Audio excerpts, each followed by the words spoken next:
Magandang umaga sa inyo mga katropa. Ay kwento na naman ako sa inyo ngayong umaga na ito. Ay kwento ko sa inyo mga katropa, isa tong karanasan ng aking yumaong lolo.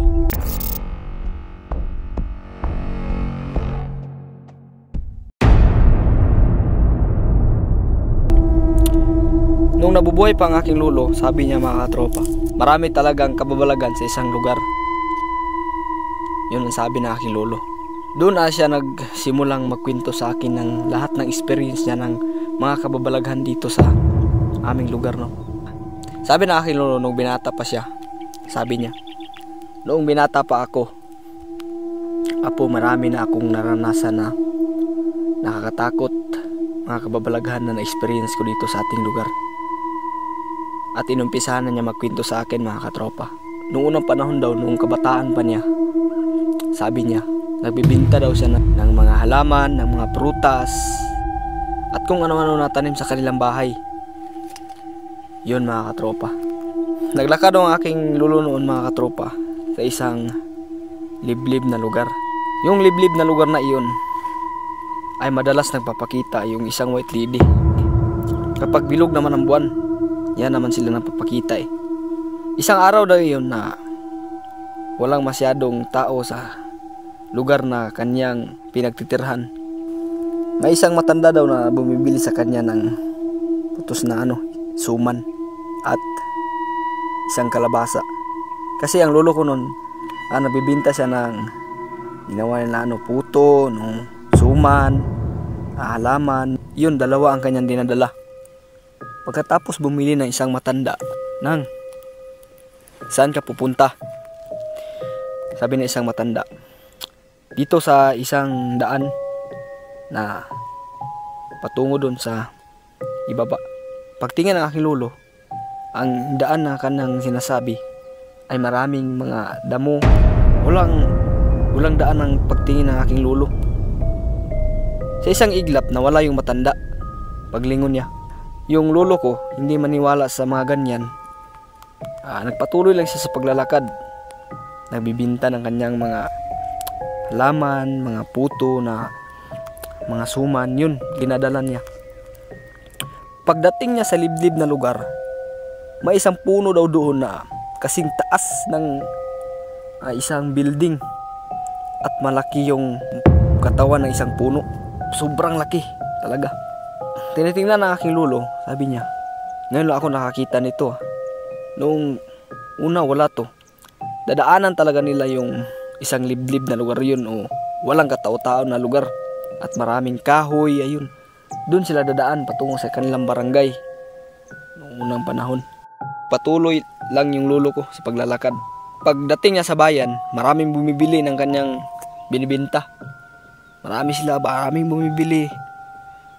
At hindi nagtagal ubos rin yung kanyang binibinta.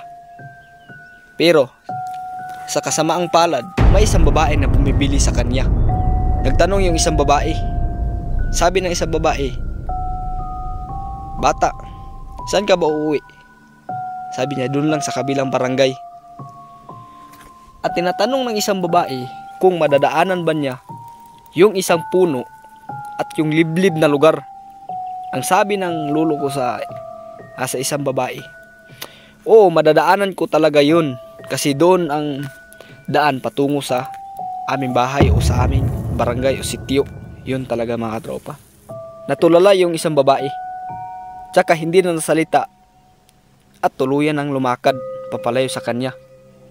Pero alam nyo ba mga tropa, sabi ng lolo ko,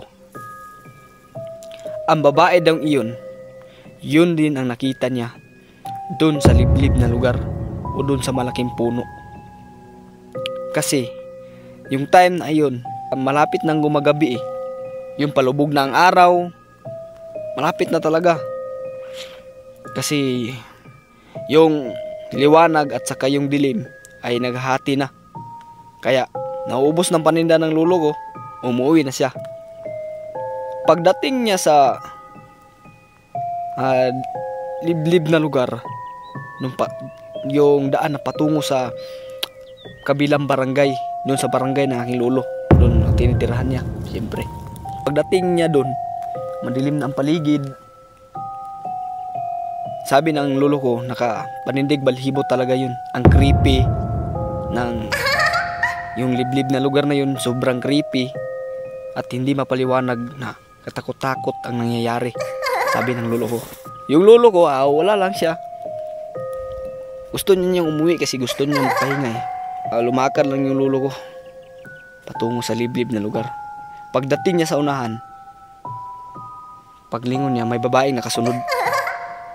Na yung babae ay madalas nagsisitsit sa kanyang likuran. Na pag ano no, pag ganyan no, na tumatawa yung babae. Katakot-takot yung tawa, sabi ng lolo ko. Naku, sobrang takot ng tawa niya. Dalian ko na to pag uwi. Baka yan ang nasa likuran ko. Kapitbahay lang namin yan na sumusunod sa akin, sabi niya. Paglagpas na sa isang puno na malaki, doon na niya na ramdaman na mayroon talaga nagmumulto. Kasi paglingon niya, yung babae nandoon na eh. Mahaba ang buhok. Sabi ng lolo ko, mahaba ang buhok. Na yung kanyang damit ay yung sa mga horror video, makikita natin mga katropa. Yung suot-suot nila na bestida ay sobrang puti. Pero ang sabi ng lolo ko, hindi puti yung sinuot ng white lady. Kundi puti siya pero maraming mansa ang kanyang damit no, kumbaga. Tinitingnan talaga ng lolo ko at sinabihan pa siya ng lolo ko yung babae na, sino ka ba? Bakit ka ba sumusunod sa akin? Yung babae ay hindi nagsalita. Paganyan lang siya. Tapos ang kanyang buhok ay dyan sa kanyang mukha. Nakatakot talaga. Mamayang kakaunti, yung babae nagpaganyan, dandahang umangat ang kanyang ulo at tumingin sa kanya. Siyempre nakakatakot yun. Pag ganyan sa kanyang ulo, yung kanyang buhok nahati, yung buhok niya na tapak sa kanyang mukha. At nahati yun siya. Yung nakikita lang yung mata. Pagtingin ng lolo ko, yung mata ng isang babae ay itim talaga, lahat na itim. At dito may dugo na tumutulo.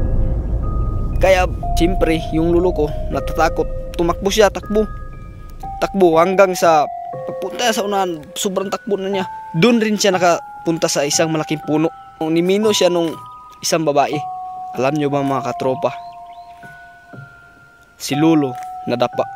Muling napakita sa kanya yung babae. Nakatakot-takot na ang itsura. Yung kanyang buhok ay gumagano na, lumilipad. At yung kanyang mukha ay sobrang nakakatakot talaga. Creepy talaga ang mukha mga katropa. At alam nyo ba kung ano nangyayari mga katropa? Muntik nang lamunin ang aking lolo, sabi niya.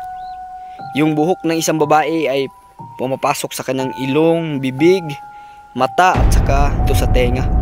At hindi niya sa makahinga. Buti na lang may dumating na kanilang kapitbahay. Kapitbahay na iyon ay galing pa na nguha ng isda sa ilog. At biglang nawala yung babae. So ayun mga katropa, yun ang experience ni lolo. At sabi pa ng aking lolo, kapag nakatagpo ka ng mga ganyan, huwag kalimutan magdasal sa Panginoon. So yan lang mga katropa ang i-share ko sa inyo ngayong umaga. So huwag kalimutan mga katropa mag-like, share and subscribe sa ating channel na Kalimutaw TV.